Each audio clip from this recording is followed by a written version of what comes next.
Yo, what up guys, I'm Sammy and welcome back to the Soul Drop, and this is my first impressions look on the Adidas Adizero Select 2.0. So if you guys remember, Jalen Green debuted this shoe back like a week ago I think, and this shoe actually looks really dope and I absolutely love this colorway. So if you guys do want to cop, try to leave in the free link in the description box. It does retail for 110 bucks, which is actually pretty cheap, $10 cheaper than the AE1. The AE1 is $120, right? But yeah, I'm very excited about this shoe because it feels really minimal and extremely lightweight, which is so unlike Adidas. Adidas usually gives us very heavy shoes, right? But anyways, we'll get into weight and all that, but let's get it started right off with the Tracciones. And in this color, we have this kind of like lime green color or like avocado color kind of, right? Guacamole color, I don't know. And this, I can't really put my finger on it, but this traction pattern looks extremely similar to another shoe that goes back a couple years. I just don't remember the name of the Adidas hoop shoe, right? But it seems like they pretty much recycled that pattern, and it's just kind of like wavy lines, and it's just like a slit. You know what I mean? And it does not seem durable at all. You know, the grooves aren't actually that deep. And also there's not a whole lot of surface area. It's just like these lines, you know, there's not a whole lot of grooves there.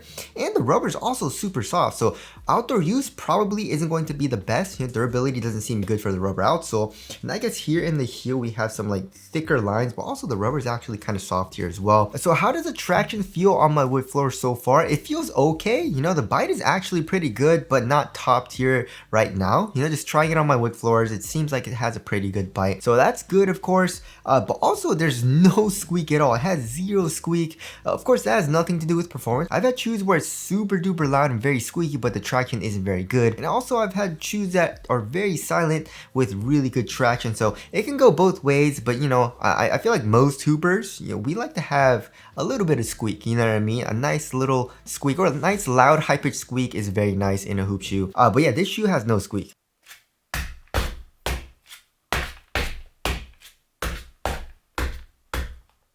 And as far as dust performance goes, I mean, I feel like it'll be pretty good. The grooves are pretty well spaced apart, I guess, besides the slits. These little slits are probably gonna trap dust a little bit at least, right? So we'll have to see on dust performance, but the traction so far is feeling all right. It's not amazing, but it doesn't feel terrible either. So I guess that's a good thing. And now moving on to the heel to toe transition, it feels extremely smooth, right? So here in the heel, we have a nice rounded shape, but also we have a fully exposed light strike midsole. It says light strike right over here. And there's a lot of compression here in the heel, so it feels extremely soft when your heel makes contact with the ground, especially with this kind of like rounded shape. And then coming here into the forefoot, it actually has a pretty flat shape, right? It's not as flat as like a Donny shoe one, but Adidas usually makes a pretty flat shape. So it's not super curved, but it's also not that bad. And also we have a lot of forefoot flex. Look at that, extremely flexible, which I do like. It feels like a very smooth shoe, like a very nimble shoe, you know? And also it does kind of flex here, or actually does flex in the midfoot a good amount. So of course torsion support isn't the best in this shoe, but it'll probably be okay for most people. So overall heel to toe transition does feel extremely smooth. And also there is a little bit of a plate here, right? So through these kind of holes that does cut into the midsole, we can see a little bit of a plastic plate, right? And it seems like it kind of comes from here all the way here into the forefoot like this much. So it's almost full length, right? And I guess moving on to the cushioning setup. So we have, like I mentioned before, full length light strike, and light strike is super nice, right? I appreciate light strike because it's a very low density foam and it doesn't add that much weight to the overall shoe. So it's an extremely light foam, and also there's a good amount of compression. It's very soft, and there's a nice little rebound back as well. It's not the bounciest foam ever, you know, like a bouncy foam would be like Boom Cushion or React Foam, Zoom X. So light strike is still kind of bouncy, but not extremely bouncy, right? But it's still a nice foam nonetheless. It does bottom out kind of quickly though, which does suck. Not as quickly as Lunarlon, but it still does bottom out fairly quickly, right? So here in the heel, we actually have a good amount of compression. You know, it's not super soft, you know, because of how low to the ground you are, and also because of how thin the foam is, but it still has a nice little compression here in the heel and also in the forefoot, right? There's a nice little compression there too. But yeah, this shoe has the best core feel that I've ever felt, right? So I was like, yo, I put these on and I was like, these feel really low to the ground. And I tried the AE1. I was like very curious, what feels lower to the ground ground because the AE1 also has extremely good core feel, right? The AE1 and also the Harden Volume 7. And I tried this shoe on at the same time as the Adizero Select 2.0, and this shoe felt even lower to the ground than the AE1, which is absolutely freaking insane. So if you want good core feel, this is the shoe to get, you know what I mean? But one thing I am a little bit worried about, of course, is impact protection. And even though it is using Light Strike, it is really thin and you are very low to the ground. So we'll have to see on hard impacts. I feel like most of the time on just like soft impacts, soft landings, you should be probably okay, right? But on hard impacts, I am a little bit worried about this shoe, right? Also for step and comfort. So first of all, the insole is not that nice. It's just a regular paper stock insole, you know? They don't really give us nice insoles, but because of the thin insole, you can usually feel like the softer strobo board that they give you, right? For example, in the AE1 has a very large cutout, like a circle cutout in the heel, and also a softer strobo board, which makes the step and comfort really nice. In the AE1, also in the Harden Volume 7, right? The AE1's a little bit softer because it is using Jet Boost. But anyways, the Adizero Select, of course, is using full length Light Strike, which is like very nice. But it's so disappointing how they did this. I'm very sad at how they did this, right? So this plastic plate that I mentioned earlier seems like it's like right underneath your foot, right? Right underneath the strobo board. It's not a bottom loaded plate where like the outsole is, you know what I mean? So when you look at the actual strobo board, it's like the softer type of strobo board, like that material that's found in the AE1 and also the Hardens. But then like you can see in the heel, like a very small portion of the heel where it exposes the actual Light Strike foam. You can see that green color, right? And where that's exposed, it's actually really soft, you know, but it's a very small part of the heel. So that sucks a lot. And then where the plate is, of course, is, look at that. Can you guys hear that? I'm hitting the plate right there. And it, like I said, it comes from like right over here from the heel all the way to the forefoot, like right over here around, right? So in this part of the heel, right in the back of the heel is where the Light Strike is exposed. And I wish they wouldn't have done this, you know what I mean? Because it is pretty dang stiff, and why would you do that? You know what I mean? And also in the forefoot, like I said, it is pretty dang soft as well, but you know, it's just like at the tip of the toe, like right over here. So yeah, step and comfort is okay, but then where the plate is, of course, it is pretty dang stiff. And I don't know why you would do that. You know, from a design standpoint, you already have extremely good core feel. This is the lowest to the ground shoe that I've ever felt. It's actually insane how low to the ground this shoe is, right? So if you're gonna make good core feel, obviously you're gonna have to have a very thin foam, right?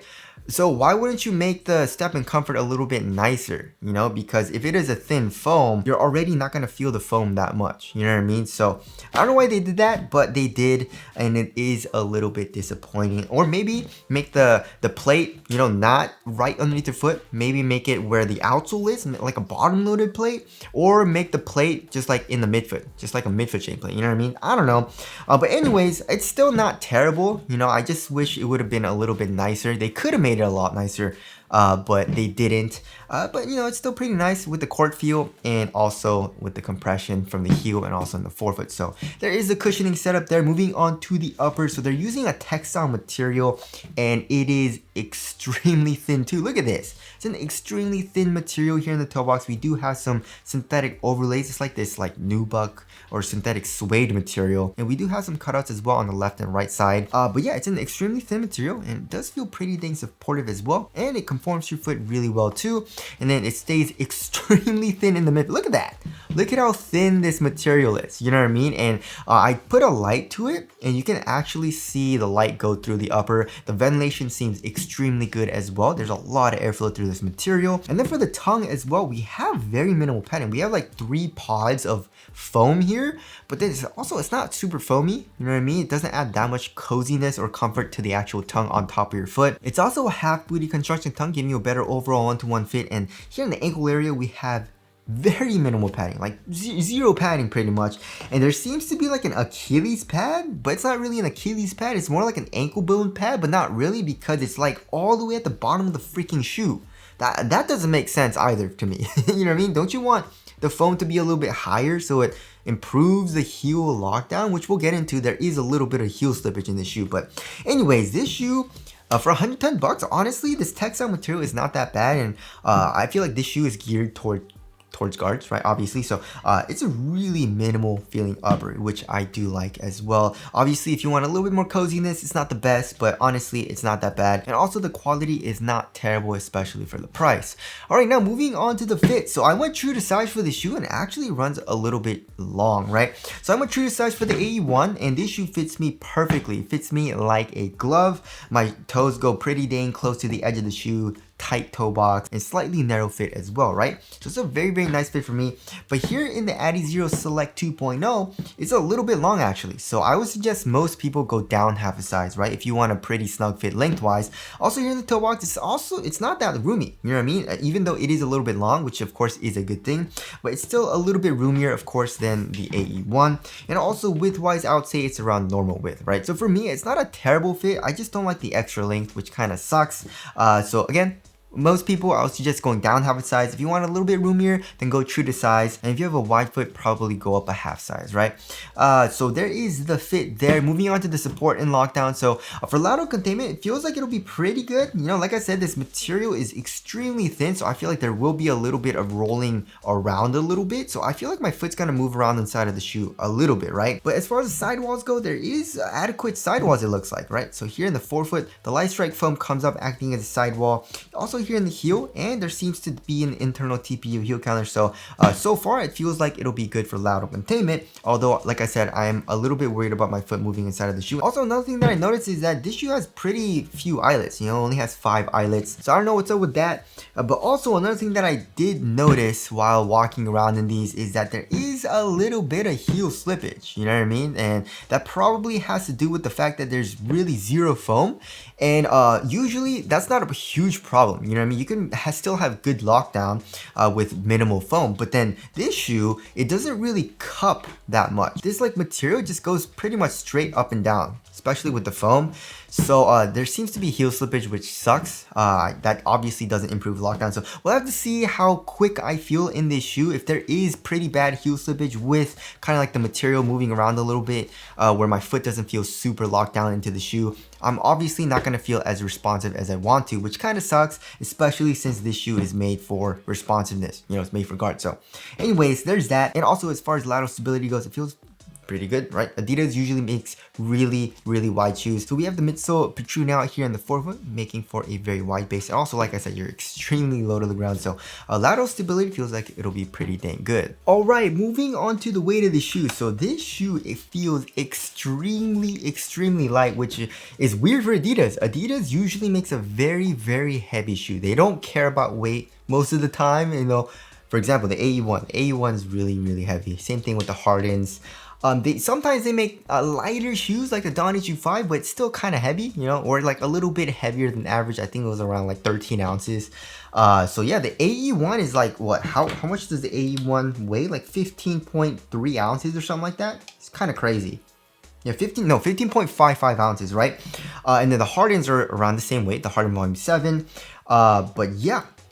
Let's check the Adizero Select 2.0. It comes in at 10.6 ounces. That's extremely light. And also, to compare the Currys, the Curry 11 comes in at 11.25 ounces. And the Currys are extremely minimal and very lightweight. So it beats the Currys by like 0.6 ounces around, you know? So it's still a good amount lighter.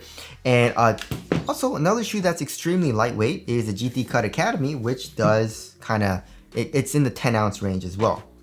Comes at 10.7 ounces, right?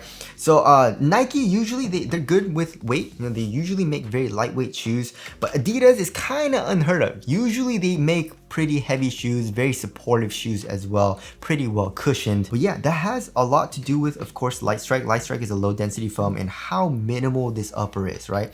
So this shoe feels so lightweight and very, very minimal, and even feels a little bit like more minimal than the GT Cut Academy because of how low to the ground you are, right? Because of that, and also it's just the material just feels a little bit thinner than the GT Cut Academy. You know, this is a little bit heftier, a little bit stiffer as well.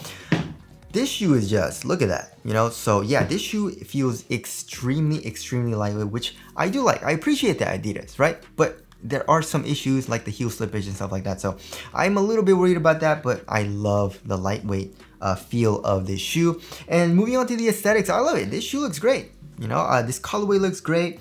Some of the other colorways that are coming out looks great as well. The overall aesthetics look good too. I do love the simple 3 stripes design on the side. I love the cutouts here for the actual like a synthetic material. So tell us what you guys think of the aesthetics down in the comment section below. So wrapping things up, yeah, I'm a little bit torn because it does feel pretty dang nice, but the traction of course doesn't feel top tier and there is heel slippage, and I'm a little bit worried about support and lockdown. Also a little bit let down with the step-in comfort, but I do like the overall light strike cushioning setup. So yeah, there are some cons and there are some pros. Like, you know, I love the weight, I love the overall minimal upper as well. So I'm a little bit torn, but I am very excited to try these out. So my first impressions of the shoe are good and bad, I guess. But of course, I'm gonna need to play in these and fully test them out to see how I actually really like it. But anyways, that about concludes this video. Again, if you guys do want to comment, try to leave the free link in the description box. But that's it. Thank you guys for watching, and I'll see you guys in the next one.